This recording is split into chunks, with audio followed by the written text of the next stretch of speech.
हरे कृष्ण राधे राधे बंधुरा आज आमरा जानबो 14 मार्च शुक्रवार दोल पूर्णिमार दिने की करा जाबे और की करा जाबे ना। दोल पूर्णिमार दिने की बड़ोदेर चरणे आबिर देया जाबे এই সকল তথ্য নিয়ে আজকের ভিডিওটি তৈরি করা হয়েছে। আশা করি ভিডিওটি দেখলে আপনারা উপকৃত হবেন। এই হোলি উৎসবের কথা শুনলেই আমাদের সকলের মনে একটাই চিন্তা আসে, হোলি উৎসব মানে অন্যকে রং দেয়া বা কাউকে রং মাখানো। অত্যন্ত আনন্দের উৎসব। এই দিন প্রত্যেক শহরে বাজারে গ্রামে এই দোল উৎসব পালিত হবে।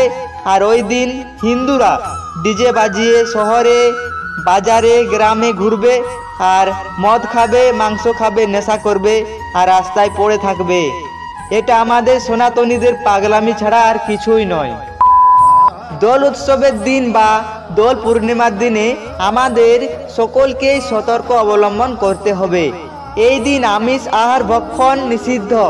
নেশা জাতীয় সকল প্রকার খাদ্য যেমন মদ, বিড়ি, সিগারেট, গাঁজা ইত্যাদি দোল পূর্ণিমার দিন গ্রহণ করা যাবে না। দোল পূর্ণিমার দিন প্রথমে ভগবানের চরণে আবির দেবে আর সেই আবির বড়দের গালে কপালে দেওয়া যেতে পারে, তবে বড়দের চরণে বা পায়ে ভুল করেও এই আবির দেবে না, এতে পাপ হতে পারে। আবির শুধুমাত্র ভগবানের চরণেই দেওয়া যেতে পারে। আমাদের অনেকের মনে প্রশ্ন আসতে পারে যে এই দোল উৎসব কে প্রচলন করেছিল। তো পূর্বে ব্রজবাসীরা বা ব্রজ গোপিকারা রাধা কৃষ্ণকে এইভাবে আবির প্রদান করেছিল। তারা নিজেরা রং প্রস্তুত করেছিল, বিভিন্ন ফুল থেকে বিভিন্ন পাতা থেকে রং তৈরি করে তারা রাধা কৃষ্ণকে প্রদান করেছিলেন। তারা দোল উৎসব পালন করেছিলেন ফাল্গুন মাসের পূর্ণিমা তিথিতে। তো রাধা কৃষ্ণের সন্তুষ্টি বিধানের জন্য এই দোল উৎসব পালন করা হয়, যেটিকে হোলি উৎসবও বলা যেতে পারে।